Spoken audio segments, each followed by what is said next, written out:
आप सब TWR India से प्रसारित कार्यक्रम जिंदगी के राह देखतनी। ई एगो सोचल विचारल ढंग से बाइबल की पुस्तकन का अध्ययन हवे। ए कार्यक्रम का उद्देश्य है कि संसार के बनावे वाले परमेश्वर की उद्देश्य के जानी और उनके इच्छा के अनुसार चल सकें। यही उद्देश्य के साथे हम ई कार्यक्रम आप खातिर हाजिर करतनी। कृपा करके देखी और सुनी ताकि परमेश्वर आपकी जिंदगी का रास्ता बतावे वाला ठहरस। वचन अध्ययन से पहले सुनी एगो सुंदर आत्मिक गीत। यीशु का नाम सुखदाई, भजन करो भाई, ये जीवन दो दिन का। यीशु का नाम सुखदाई, भजन करो भाई, ये जीवन दो दिन का।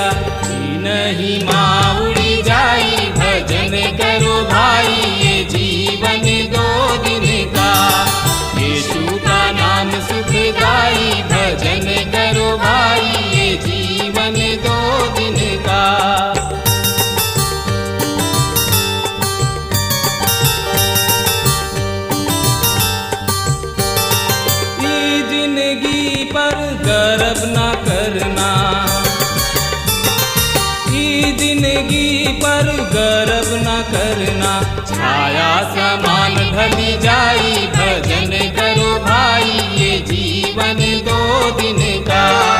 यीशु का नाम सुखदाई, भजन करो भाई, ये जीवन दो दिन का। हाँ मित्र, यह हेजकेल की किताब 10 अध्याय के 4 पद एह तरी से बता रहल बा। तब यहोवा परमेश्वर के तेज करूबों के ऊपर से उठ के भवन के देवड़ी पर आ गइल और बदरी भवन में भर गइल और ऊ आंगन तक सुनाई देत रहे। महिमा पवित्र भवन के ऊपर सीमित रहे। ई जगह परमेश्वर तक पहुँचे खातिर लोगन के निर्दिष्ट करत रहे। चाहे जौन कुछ भी होके, महिमा पवित्र जगह के छोड़ देला। यहेजकेल की किताब 10 अध्याय 5 से 8 पद हमरा संगे रुआ पढ़ी। एह तरी से एह पद में लिखल बा, और करूब सबके पाँख सबके शब्द बहरी आंगन तक सुनाई देत रहे। ऊ स्वर्ग शक्तिमान परमेश्वर के बोले के जैसन शब्द रहे। जब ऊ सन के कपड़ा पहिरले पुरुष सब के घुमाए वाला पहिया के भीतर करूबी सब के बीच में से आग लेवे के आज्ञा दिहले, तब ऊ उनका बीच में जाके एगो पहिया के पास खड़ा भइले। तब करूबो सब के बीच से एगो करूब अपन हाथ बढ़ा के ओह आग में से जौन की करूबो के बीच में रहे कुछ उठा के सन के कपड़ा पहिरले पुरुष के मुट्ठी में दे दिहले और ऊ ओकरा के लेके बहरी चल गइले। करूबों के पाँख सब के नीचे तो मनुष्य के हाथ के जैसन दिखाई देत रहे। पुनः ई हाथ परमेश्वर के ओर इशारा कर रहल बा, जौना में ऊ खास चीज के प्रकट कर रहल बने। भजन 19:1 पद एह तरी से बता रहल बा, आकाश ईश्वर के महिमा के बखान कर रहल बा और आकाश मंडल उनका हस्तकला के प्रकट कर रहल बा। ई परमेश्वर के हाथ के काम यानी कि कारीगरी है। ब्रह्मांड परमेश्वर के हस्तकला है, लेकिन मनुष्य के छुटकारा के खातिर परमेश्वर के कार्य ओकरो से भी बढ़ के बा। यशायाह नबी की किताब 53 अध्याय के 1 पद में लिखल गइल बा, जौन सुसमाचार हमनी के दिहल गइल बा ओकरा के विश्वास कइले बा, और यहोवा परमेश्वर के भुजबल केकरा पर प्रकट भइल। एकरा के केवल हमनी के एह तरी से समझ सकतन जा कि हमनी के अपना अंगुरी सब के कोनो विशेष काम के करे खातिर इस्तेमाल करतानी, हाथ के कोनो दूसरा काम के खातिर और भुजा के कोनो और दूसरा खातिर, जौन की और भारी काम होला, जौन की सबसे महान कार्य परमेश्वर कइले ऊ इहा। ऊ छुटकारा के एगो महान कार्य क्रूस पर जाके कइले, जौन में हमनी के उनका प्रेम के देख सकतानी जा। ई उनका भुजबल के काम रहे, लेकिन जब परमेश्वर ब्रह्मांड के बनौले तो अपना अंगुरी सबसे बनौले। यहेजकेल कहताने परमेश्वर के हाथ न्याय के ओर बढ़ रहल बा। यहेजकेल की किताब 10 अध्याय के 9 पद एह तरी से बता रहल बा। तब हम देखनी कि करूब सब के पास 4 गो पहिया बा, अर्थात एक एक गो करूब के पास एक एक गो पहिया, और ई पहिया के रूप फिरोजा ऐसन बा। कारुआ कभी घूमत चका के देखले बानी, वहां पर चमकत बत्ती सब बा, जौन की कीमती पत्थर के तरी चमकत रहल बिया। ई चक्का लगातार चलत रहेला, जौन की एह बात के प्रकट करला कि परमेश्वर व्यस्त बाणे। प्रभु यीशु मसीह कहले, हमार पिता अब तक कार्य करेले और हम भी काम करिना। प्रभु यीशु भी इस संसार में रह के बहुते व्यस्त रहन, जब तक ऊ सड़क में ना उठा लिहल गुलन। यहेजकेल की किताब 10 अध्याय के 10 और 11 पद एह तरी से बता रहल बा। और उनकर ऐसन रूप बा कि चारू एक जैसन दिखाई देता, जैसे कि एगो पहिया के बीच दूसर पहिया होखे। चले के समय ऊ अपना चारू अलंग सब के बल से चलेलन, और चलत समय मुड़े ना, वरन जेने का पार रहेला ऊ ओने ही उनका पीछे चलेला, और चलत समय ऊ मुड़ेला ना।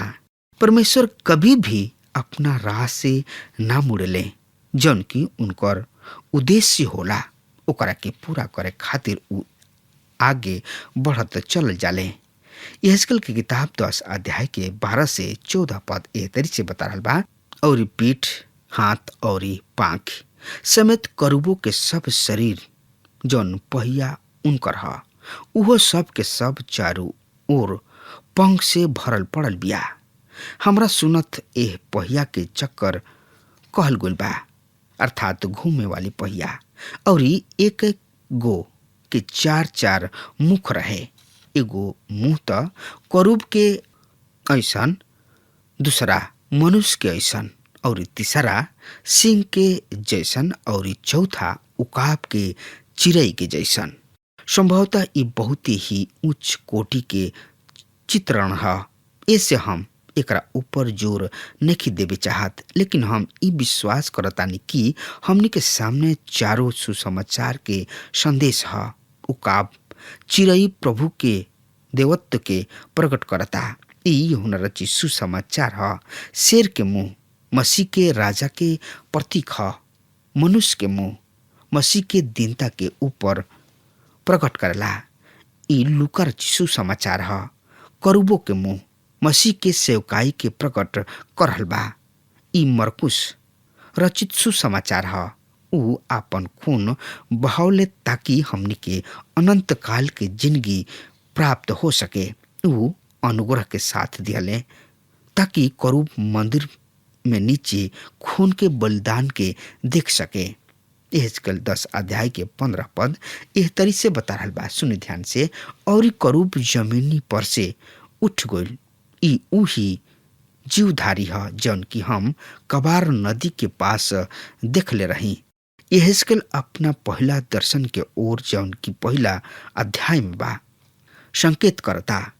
महिमा मंदिर के दंड देले, मंदिर पर से उठ जाले। यहेजकेल 10 अध्याय के 18 और 19 पद एह तरी से बता रहल बा। यहोवा परमेश्वर के तेज भवन के देवड़ी पर से उठ के करूबों के ऊपर ठहर गइल, और करूब आपन पांख उठा के हमरा देखते देखते पृथ्वी पर से उठ के निकल गइल, और पहिया भी उनका संग संग गोइल और उ सब यहोवा परमेश्वर के भवन के पूर्वी फाटक में खड़ा हो गइल और इसराइल के परमेश्वर तेज उनका ऊपर ठहरल रहल। महिमा उठ के पूरब फाटक पर चल जाता। इसकल 10 अध्याय के 20 से 22 पद ए तरी से बता रहल बा। ई उही जीवधारी ह जौन की हम कबार नदी के पास इसराइल के परमेश्वर के नीचे देखले रही और हम जान लेहनी कि उहो करूब ह। हर एगो के 4 गो मुंह और 4 गो पाँख और पाँख के सब के नीचे मनुष्य के जैसन हाथ भी रहे और उनकर मुंह के रूप उहे ह जौन कि हम कबार नदी के तीर पर देखले रही और उनकर मुंह ही का बरन उनकर सब देह भी ओसे ही रहे। उ सीधा अपना अपना सामने चलत रहले। यह दर्शन एक दिन देहधारी भइल जौन के हमने के यूहन्ना रचित सुसमाचार में पढ़ी न जा। अब आई देखल जाओ यहेजकेल के किताब 11वां अध्याय के। यहाँ पर यरूशलेम के शासक सब के विरुद्ध भविष्यवाणी है। ई ओ लोगन के विरुद्ध भविष्यवाणी है जौन की अभी भी यरूशलेम में राज्य कर रहल बाणे। यद्यपि अधिकतर लोग बंधुआई में चल गइल बाणे। यरूशलेम अभी भी नष्ट नहीं भइल। सिदकिय्याह अभी भी गदी पर हन। केवल शासक ही परमेश्वर के विरुद्ध ना रहन बल्कि उ बाबुल के शासक नबूकदनेस्सर के भी विरुद्ध रहन। त एकरा बारे में और ज्यादा से ज्यादा जानकारी खातिर रुआ हमरा संगे आपन पवित्र शास्त्र बाइबल निकाल लिहनी हाँ। तो ओहमे देखी यहेजकेल के किताब 11 अध्याय के 1 पद एह तरी से बता रहल बा। तब आत्मा हमरा के उठा के यहोवा परमेश्वर के भवन के पूर्वी फाटक के पास जौना के मुंह पूर्वी दिशा की ओर बा पहुंचा दिहले और वहां हम का देखनी कि फाटक ही में 25 गो पुरुष बाणे और हम उनका बीच अजूर के बेटा याजन्याह के और बनयाह के बेटा पलत्याह के देखले जौन की प्रजा के प्रधान रहन। आदमी विशेष के नाम भी बा जौन की लोगन के प्रधान राजकुमार रहन। यहेजकेल के किताब 11 अध्याय के 2 और 3 पद एह तरी से बता रहल बा। तब वो हमरा से कहले, हे मनुष्य के संतान, जौन मनुष्य एह नगर में अनर्थ कल्पना और बुरा युक्ति करले उ ई कहले, घर बनावे के समय निकट ना। ई नगर हांडा और हम ओकरा में का मास बा। उ कहे चाहत रहले कि हम अब हमरा यहाँ शांति और सफलता हुई। यहेजकेल की किताब 11 अध्याय के 4 और 5 पद एह तरी से बता रहल बा। ऐसे हे मनुष्य के संतान, इनका विरुद्ध भविष्यवाणी कर भविष्यवाणी। तब यह परमेश्वर के आत्मा हमरा पर उतरल और हमरा से कहले, एह तरी कह। यह परमेश्वर एह तरी से कहताने कि हे इस्राएल के घराना, तू असही कहले बड़ा। जौन कुछ तोहरा मन में आवेला ओकरा के हम जानतानी। परमेश्वर ओ बात के भी जानेलन जौन की हमनी के सोच रहल बानी जा। उ हमनी के विचार सब के भी जानेलन। यहेजकेल 11 अध्याय के 6 पद एह तरी से बता रहल बा। तू तो एह नगर में बहुतन के मुआ डल्ला, वरन उनकर सड़क सब के लोथ सब से भर देहला। स्पष्ट रूप से जवन लोग परमेश्वर के खातिर खड़ा भइले ओहनी लोग के शासन सब मरवा डले। यहेजकेल 11 अध्याय के 10 पद एह तरी से बता रहल बा। तू तलवार से मुंह के गिरबा और तुहार मुकादमा इसराइल के देश के सिवाना पर चुकाई। तब ओहनी लोग जान लिहे कि हम यहोवा परमेश्वर हई। न्याय के द्वारा परमेश्वर के उद्देश्य बाकी लोग परमेश्वर के जाने। यहेजकेल 11 अध्याय के 11 पद एह तरी से बता रहल बा। इ नगर तोहनी लोग के खातिर हांडा ना बनी और ना तोहनी लोग एकरा में के मासु होखबा। हम तोहनी लोग के केस इसराइल देश के सिवाना पर चढ़ाई। परमेश्वर कहले कि ऊ ओन लोग के न्याय करे जा रहल बने। यही अध्याय के 14 से 16 पद। तब यहोवा परमेश्वर के ई वचन हमरा किने पहुंचल, हे मनुष्य के संतान यरूशलेम के निवासी सब तोहन लोग के निकट भाई सब से वरन इसराइल के सब घराना से भी कहले बानी कि तोहन लोग यहोवा परमेश्वर के पास से दूर हो जा लोग। ई देश हमरा ही अधिकार में दिहल गइल बा, पर तू ओहनी लोग से कह, प्रभु यहोवा परमेश्वर एह तरी से कहताने कि हम तोहनी लोग के दूर दूर के जाति सब में बसौनी और देश देश में तीतर बितर क दिहनी। तब जौना देश सब में तोहनी लोग आगुल बढ़ा, ओह में हम खुद तोहनी लोग के खातिर थोड़ा दिन तक पवित्र स्थान ठहराई। परमेश्वर कहले, बचल लोग हमरा के खोजी हैं। जब ओहनी लोग ऐसन करी हैं तो हम ओहनी लोग के खातिर पवित्र स्थान ठहराई और ओहनी लोग हमरा किने आई हैं। मंदिर के नाश के समय ई परमेश्वर के ओर से व्यवस्था रहे। उस समय दानियल तथा अन्य लोग परमेश्वर के खोजले। यहेजकेल की किताब 11 अध्याय के 17 से 20 पद एह तरी से बता रहल बा, ए खातिर ओहनी लोग से कह, प्रभु परमेश्वर यहोवा एह तरी से कहता है कि हम तोहरा के जाति जाति के लोगन के बीच से बटोरब और जौना देश में तोहनी लोग तितर बितर हो गइल बड़ा, ओहनी लोग में से तोहनी लोग के जमा यानी कि इकट्ठा करब और तोहनी लोग के इसराइल के जमीन देव और ऊ वहाँ पहुँच के सब घिनौना मूरत और सब घिनौना काम भी ओह में से दूर करिए और हम ओहनी लोग के दिल एक क देव और ओहनी लोग के भीतर नया आत्मा पैदा करब और ओहनी लोग के देह में से पत्थर के ऐसन दिल देव निकाल के ओहनी लोग के मांस के दिल दे देव, जौन से कि ओहनी लोग हमरा विधि सब पर नित चलल करी हैं और हमरा नियम सब के मन हैं और ओहनी लोग हमार प्रजा ठहरिए और हम ओहनी लोग के परमेश्वर ठहरब। परमेश्वर अपना लोगन के फिर लौटा के ले आई हैं। 70 साल के बाद लगभग 60,000 लोग लौट के आयल रहले। यहेजकेल 11 अध्याय के 21 पद एह तरी से बता रहल बा, पर उन लोग जौन की अपना घिनौना मूरत सबके और घिनौना काम में मन लगा के चलत रहले, ओहनी लोग के हम ऐसन करब कि ओहनी लोग की चाल ओहनी लोगन के कपारे ठोक दे। प्रभु के इहे वचन है। परमेश्वर के न्याय आ रहल बा। परमेश्वर के न्याय उनका अस्तित्व के सच्चा सबूत है। यही अध्याय के 22 से 24 पद एह तरी से बता रहल बा, ए पर करूब सब आपन पांकी उठौले और पहिया उनका संग संग चलल और इसराइल के परमेश्वर के तेज उन लोग के ऊपर है। तब यहोवा परमेश्वर के तेज नगर के बीच में से उठ के ओह पहाड़ पर ठहर गइल जौन की नगर के पूरब ओर रहे। फिर आत्मा हमरा के उठौले और परमेश्वर के आत्मा के शक्ति से दर्शन में हम पौले रही ऊ लोप हो गइल। यहेजकेल फिर बाबुल के ले आवल गइलन।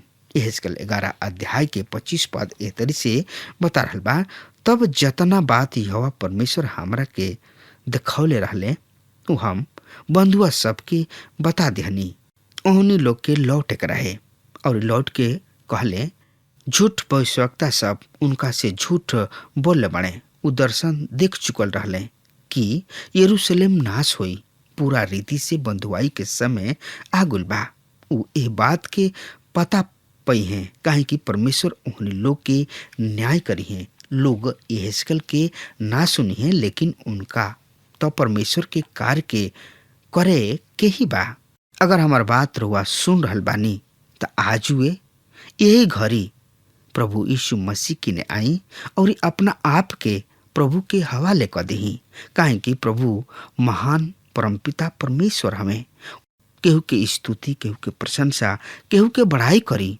ऊ तो सर्वभौम परम पिता परमेश्वर हमें ऊ दुलार प्यार करे वाला मुक्तिदाता हमें। ऐसे रउआ तनकियो देरी मत करी, प्रभु यीशु मसीह के चरण में आई और अपना आप के प्रभु के सामने क दही, काहे कि प्रभु रउआ के दोनों हाथ फैला के बोला रहल बने।